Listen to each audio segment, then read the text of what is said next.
Hello everyone, welcome to our YouTube channel. जैसा कि आप लोगों को थंबनेल से पता चल गया होगा, आज हम लोग यहाँ पे बात करने वाले हैं एआईबी एग्ज़ाम को फर्स्ट अटेम्प्ट में कैसे क्लियर करें, उसके क्या टिप्स है ट्रिक है, उसके बारे में बात करेंगे। उसके बारे में मैं आप लोगों को नहीं बताऊँगा जो कि अभी रिसेंट में पास आउट किए हुए हैं, जो एडवोकेट प्रियेश कुमार सिंह हैं, जो अभी मेरे बाद यहाँ पे आएंगे वीडियो में।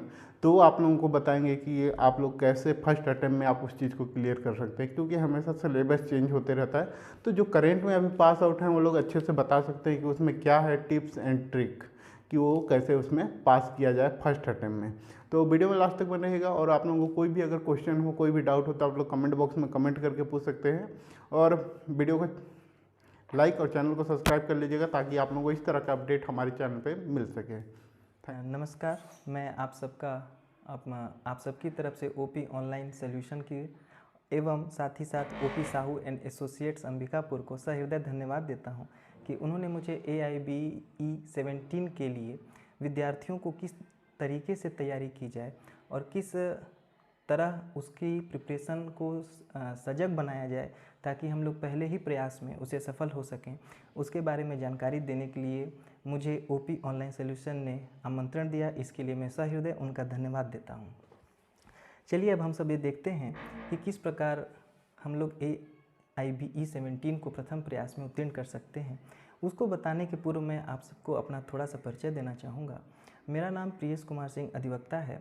मैं वर्तमान समय में सरगुजा ज़िले में जिला एवं सत्र न्यायालय में प्रैक्टिस करता हूं।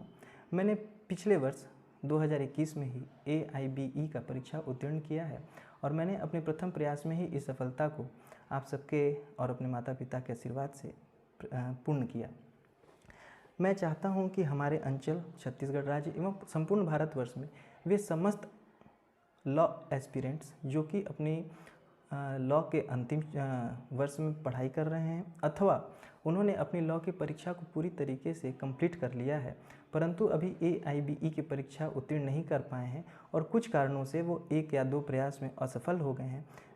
ओपी ऑनलाइन सॉल्यूशन के माध्यम से मैं आप सभी को ये बताना चाहता हूँ कि किस तरीके से हम सब तैयारी करें, ताकि हम पहले ही प्रयास में इस परीक्षा को उत्तीर्ण कर सकें।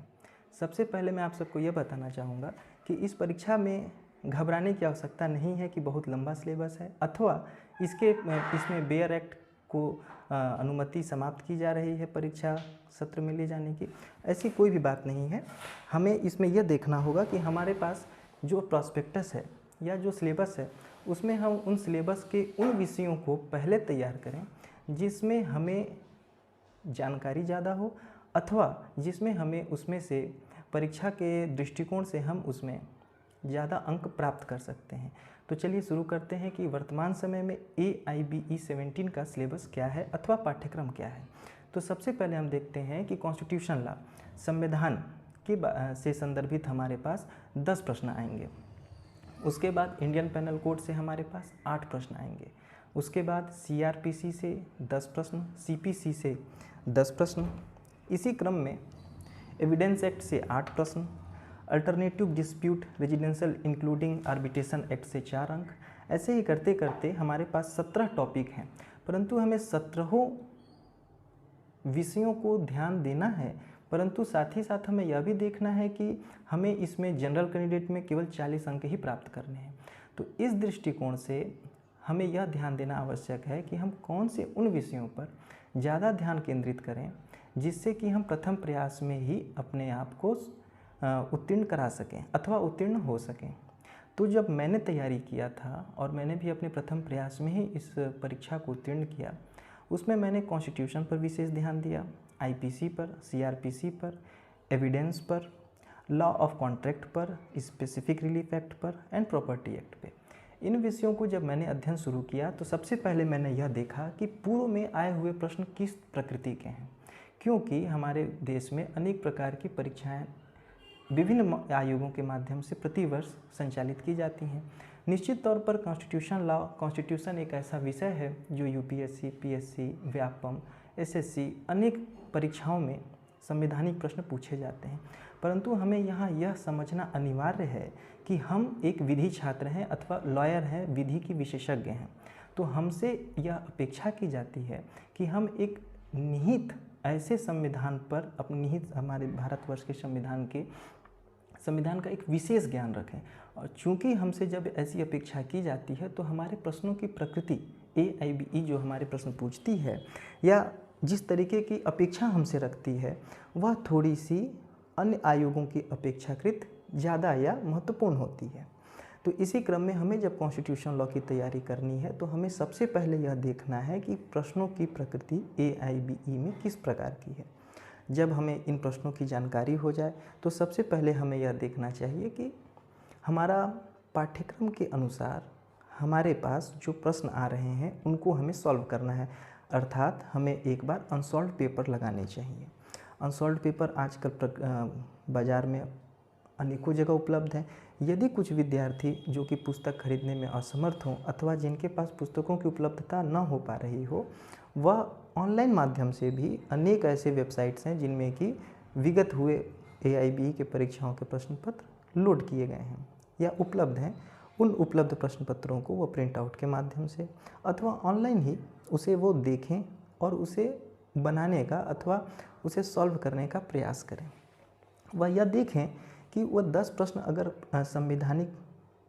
संविधान विधि का बनाने का या सॉल्व करने का प्रयत्न करते हैं तो उनसे प्रथम प्रयास में कितने प्रश्न बनते हैं। यदि कुछ विद्यार्थियों से 10 प्रश्न में बहुत कम प्रश्न अर्थात 2 या 3 ही बन पाते हैं तो भी निराश होने की कोई आवश्यकता नहीं है। यह आपका प्रयास जो प्रथम प्रयास आप कर रहे हैं कि आप जो सॉल्व करने का अनसॉल्व पेपर को सॉल्व कर रहे हैं, विगत आए हुए प्रश्नों को देख रहे हैं, यह आपका उत्तीर्ण होने का प्रथम चरण है।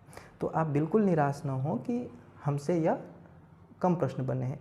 अब आ जाते हैं मूल विषय पर। जब आप संविधान के पढ़ने की व्यवस्था शुरू करेंगे तो आप देखेंगे कि उसमें संवैधानिक इतिहास के प्रश्न पूछे जाते हैं। जैसे कि भारत जब स्वतंत्र हुआ उस समय उसकी व्यवस्था क्या थी, संविधान निर्माण की तिथि क्या थी, संविधान निर्माण में माननीय पंडित जवाहरलाल नेहरू का क्या योगदान था, उसमें कुछ तिथि से संदर्भित प्रश्न पूछे जाते हैं। उसके पश्चात उसमें हमारे प्रस्तावना में जो शब्द जोड़े गए उससे संदर्भित प्रश्न पूछे जाते हैं। हमारे मौलिक अधिकार से संदर्भित प्रश्न ज़्यादा पूछे जाते हैं। केंद्र एवं राज्य के संबंध से निश्चित रूप से प्रश्न पूछे जाते हैं। संवैधानिक व्यवस्था के आधार पर यह देखा जाता है कि हमारे राष्ट्रपति का चयन की प्रक्रिया क्या है, इत्यादि ऐसे सहज प्रश्न जो कि एक विधि के छात्र से अपेक्षा की जाती है, ऐसे ही प्रश्न पूछे जाते हैं। मेरा कहना यह है कि आप सब जब संविधान को पढ़ें सबसे पहले आप अपने अनसॉल्व पेपर या पूर्व में आए हुए प्रश्नों का अध्ययन एक बार अवश्य करें और आप पाएंगे कि आपके प्रथम प्रयास में ही आप इस परीक्षा को बहुत ही सहजता से, बहुत ही आसानी से आप उत्तीर्ण कर रहे हैं। अब आ जाते हैं अपन, जब हमारा कॉन्स्टिट्यूशन लॉ या संविधान हमारा यह लगे कि हम 10 में से 7 या 8 प्रश्न बनाने की स्थिति में आ गए हैं, अथवा आपको यह महसूस हो कि अब आप संविधान के विषय में आधारभूत जानकारी आपको हो गई है और एक उच्च स्तरीय जानकारी के स्तर पर आप हैं, तब आप IPC अथवा CRPC के विषय पर आएँ, क्योंकि हमें 40 अंक तो लाने ही हैं। सामान्य वर्ग के अगर आप विद्यार्थी हैं तो उससे अन्य पिछड़ा वर्ग अथवा अनुसूचित जाति या अनुसूचित जनजाति के लिए उत्तीर्ण अंक कम है, अर्थात 33 हैं। आप देखेंगे कि जब आप CRPC की अध्ययन कर रहे हैं तो आप सबसे पहले अपने बेयर एक्ट को उठाएं। बेयर एक्ट के माध्यम से आप उसके मूल जो CRPC में जो कितने सेक्शंस हैं आप उसकी चर्चा करें, उसको देखें। CRPC से संदर्भित पूर्व में आए हुए विगत आए हुए प्रश्नों को देखें और उसको भी ठीक उसी तरह जैसे आपने संविधान के प्रश्नों को सॉल्व करने का या बनाने का प्रयास किया, वैसे ही इसे भी प्रयास करें। आप देखेंगे कि पहले प्रयास में आपसे प्रश्नों की संख्या अत्यंत कम बन रही है। मैं पुनः इस बात को दोहराना चाहूँगा कि निराश होने की आवश्यकता नहीं है। CRPC, IPC, CPC, आप देखेंगे कि जब आप कॉन्स्टिट्यूशन लॉ की तैयारी करते हैं तो आपके 10 प्रश्न होते हैं। जब आप CRPC की तैयारी करते हैं तो पुनः आपके 10 प्रश्न होते हैं। जब आप CPC की तैयारी करते हैं तो पुनः 10 प्रश्न होता है। इस प्रकार से 30 प्रश्न तो आपके तैयार हो गए अगर आप इस सिलेबस को पढ़ते हैं तो। इसके बाद अपन IPC पढ़ सकते हैं, एविडेंस एक्ट पढ़ सकते हैं, फैमिली लॉ पढ़ सकते हैं और एक और मैं आप सबको सजेस्ट करना चाहूँगा, law of contract, specific relief, property laws and negotiable instrument act.